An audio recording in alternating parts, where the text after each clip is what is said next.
be with you. And with your spirit. Brothers and sisters, let us first acknowledge our sins and so prepare ourselves to celebrate the sacred mysteries. I confess to Almighty God And to you, my brothers and sisters, that I have greatly sinned in my thoughts and in my works, in what I have done, in what I have failed to do, through my fault, through my most grievous fault. Therefore I ask the Blessed Mary, ever Virgin, all the angels and saints, and you, my brothers and sisters, to pray for me to the Lord our God. The Almighty God have mercy on us, forgive us our sins, and bring us to everlasting life. Amen. Lord have mercy. Lord have mercy. Christ have mercy. Christ have mercy. Lord have mercy. Lord have mercy. Gloria in excelsis Deo.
Year of Prayer. Alam naman po natin na ngayong pong 2024, tayo po ay hinahanda ni Pope Francis.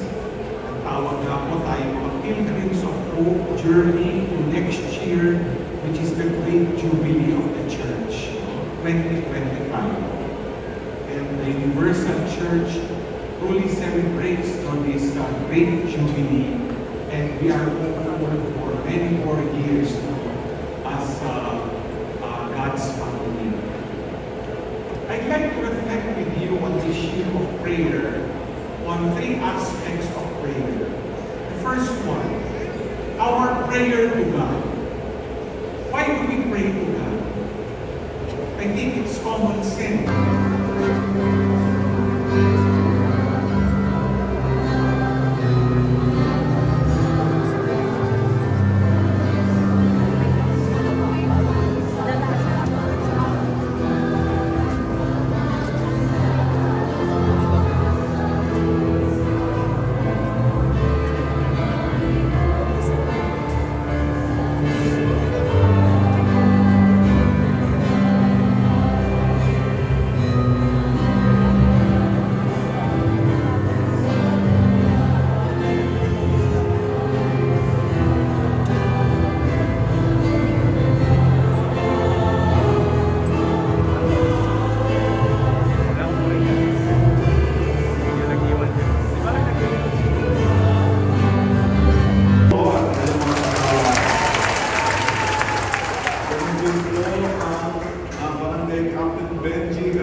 Pinasasalamatan natin ang kanilang mga sangguniang kabataan, si Kathleen Asejo at si Mary Rose Cao.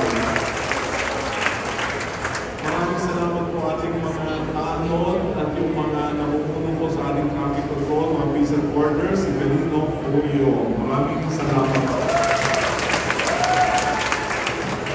Sabi po generous hermano sa taong ito, si Mr. June, sama po si Dr. Leia Sasi, Mr. Isagani and Mrs. Rina Menendez, Mr. Samuel and Mrs. Lisa Ramos. Please stand up to be recognized at ating Pesta and Pano.